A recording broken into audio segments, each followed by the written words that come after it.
बहुत पुराने जमाने की बात है। एक छोटे से पुरसुकून गांव में सुबह का बहुत ही खूबसूरत मंजर था। सूरज की हल्की सुनहरी रोशनी मिट्टी के घरों और तंग गलियों पर पड़ रही थी और चिड़ियों की मीठी आवाज हर तरफ गूंज रही थी। इसी गांव की एक गली में एक छोटी सी भूखी बिल्ली आहिस्ता आहिस्ता खाने की तलाश में घूम रही थी। वो बिल्ली बेचारी 2 दिन से ठीक से कुछ खा नहीं सकी थी और भूख की वजह से काफी कमजोर लग रही थी। कभी वो किसी घर के दरवाजे की तरफ देखती और कभी चूल्हे के पास जाकर कुछ सूंघने लगती। उसके दिल में बस एक ही उम्मीद थी कि कहीं से उसे कुछ खाने को मिल जाए। थोड़ी देर बाद उसे हवा के साथ एक बहुत ही लजीज खुशबू महसूस हुई जो गरम रोटी की थी। उसने फौरन अपनी नज़र उस तरफ की तो देखा कि एक बुढ़ी अम्मा तंदूर पर प्यार से रोटियां पका रही थी। बिल्ली चुपचाप एक कोने में बैठकर रोटी को इस तरह देखने लगी जैसे उसे बस इसी का इंतजार था। रोटी की खुशबू और अपनी भूख ने बिल्ली के दिल में लालच पैदा कर दिया। उसने दिल ही दिल में सोचा कि अगर मैं एक रोटी चुपके से ले जाऊं तो मेरी भूख आसानी से मिट सकती है। यही सोचकर वो दीवार के पीछे छुपकर सही मौका मिलने का इंतजार करने लगी। जैसे ही बुढ़ी अम्मा पानी लेने के लिए के अंदर गई, बिल्ली ने फौरन तेजी से मौका देख लिया। वो बिजली की रफ्तार से आगे बढ़ी और गरम रोटी अपने मुंह में दबा ली। फिर बिना पीछे देखे तेजी से गली की तरफ भाग निकली। कुछ देर बाद जब अम्मा वापस आई तो रोटी जगह पर मौजूद नहीं थी।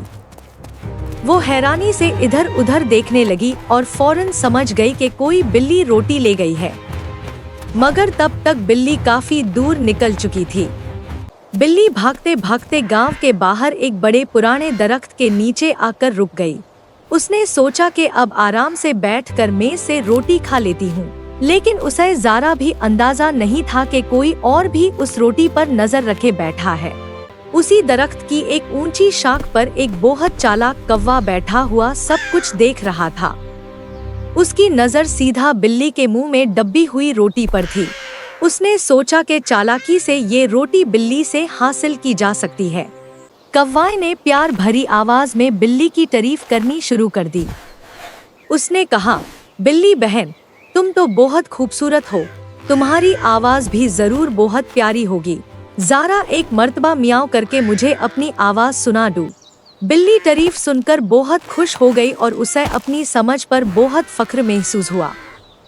जैसे ही उसने मियाओ करने के लिए अपना मुंह खोला, रोटी उसके मुंह से फिसल कर सीधा नीचे जमीन पर गिर गई।